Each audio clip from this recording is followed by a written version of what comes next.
You look like a 10-year-old.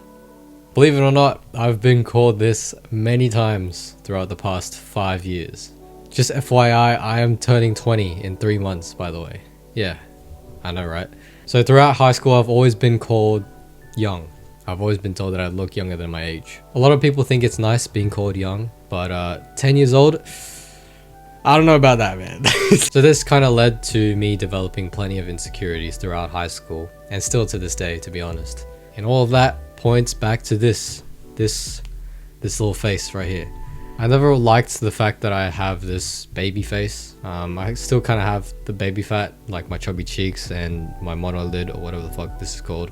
And I kind of learnt about these things because my friends called me out on it. Like, they picked on me for it.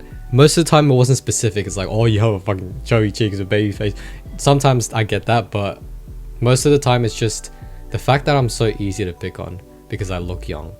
I get picked on from people like younger than me.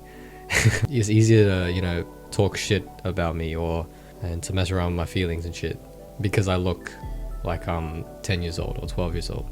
So then I started hating the way my eyes are shaped. I started hating my entire face. I started hating my chubby cheeks and my small mouth and my flat face. And throughout my high school years, that pretty much led me to walking around with a resting bitch face, RBF. And also my face doesn't really fit my body at all. But then there's self-awareness. Most of these insecurities came from the fact that I was very, very self-aware. I like to overthink a lot, and you might be the same. You kind of start to question your entire existence.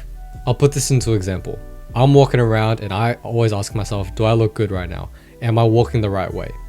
Do I look cool walking like this or walking like that, right? My stride, or should I put a smile on my face, or should I act cool, or should I put my hoodie on, or should I, you know, there's so many questions that go on in your head, and it's all because you're very self-aware because of these insecurities. Is my haircut good? Should I style it like this, or should I style it like that? Like, it's so annoying, but you can't help but think about it. When I walk around in public or in uni, that's what I think about. I'm very aware of how I walk, how I talk, and how I look and how I dress. And yeah, it can really make or break your day depending on how you feel. But then the benefit of all of that, of being mid, is actually the amount of humility that you get. For example, in those social situations, when you walk around, you see plenty of good looking people. And then not only do you feel envious, but you say to yourself, oh, this person looks good. And then you remember, oh yeah, right, I'm ugly as fuck. It's very, very bittersweet, this entire feeling of being humble about how you look. On one side, you feel left out from society and all of the opportunities that you're missing out from, like going up to people, complimenting people, socializing, right? Because you just shut yourself out from the rest of the world. But you also feel proud the fact that you know your place and you are starting to slowly accept that. So being mid is like this middle ground of social status or whatever. And sometimes I feel good, like, don't get me wrong, it's not always like pessimistic. I'm not always like this. I'm just saying, like, sometimes I do feel good and I feel confident. Yeah, it's a work in progress for me. I think low self-esteem is temporary, really, really temporary. Mid people can also relate to the feeling of confidence, the feeling of, oh, I like how I look, I dress well today, I like my hairstyle today, right? Everyone knows this feeling. And for me, the main factor is, yeah, exercising, like boxing, calisthenics, weightlifting, and just going out and getting some sun. Instead of overthinking about my physical looks and my face, I work on my mental and spiritual development. I have conversations with God one-on-one. I read a lot of books. I create a shit ton of content. I like filming cinematic shots. And nowadays I'm trying to go up to more people in public now.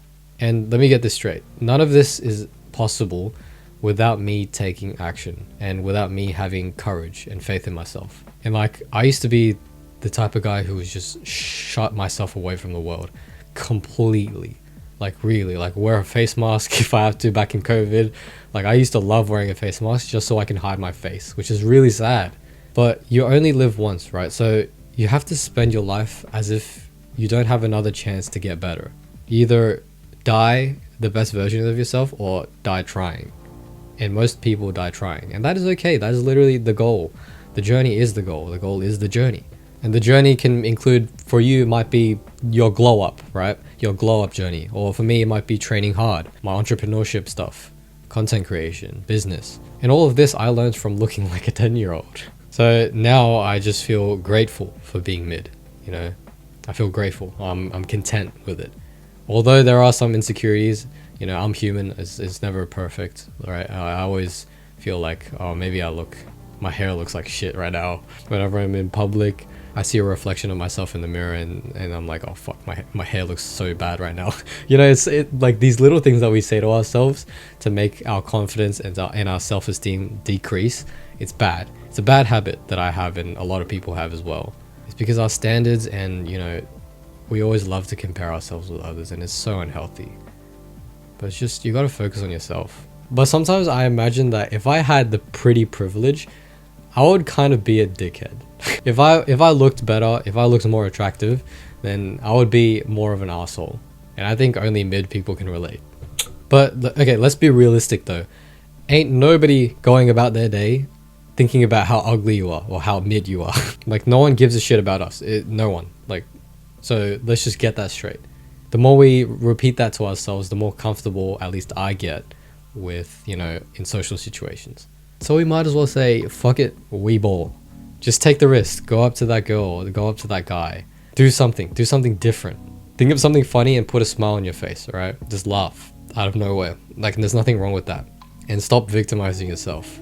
This is also a video for me, okay? This is a self-reminder. Like, I make these videos to keep myself accountable. All the things that do matter, though, is the things that are inside our hearts, our intentions, our emotions, and our personality. All in all of it is pretty funny, to be honest. If you think about it, it's very, very funny. Because all of us love to play victim and ask God why he made us like this ugly. Why did you make my eyes this shape, or my ass this flat, or, you know, my stomach this chubby? Like, you know, we always make up things that we can complain about. But none of it really matters, to be honest, because it's just hard when you feel lonely. I felt lonely all my life, so I'm used to it, but now I'm just like, I need to stop victimizing myself, so I have to go out there and do something different, right? And that is okay. Like, I've been lonely my whole life, and that is okay. Now I'm proud of myself for finally taking action and going out there for the past couple of weeks, and that's great. I'm gonna keep my chin up, I'm gonna keep my head high, and you should do the fucking same. Because you gotta be a little bit delusional to feel good about yourself, to feel confident. And that goes for everyone, ugly, mid, or attractive.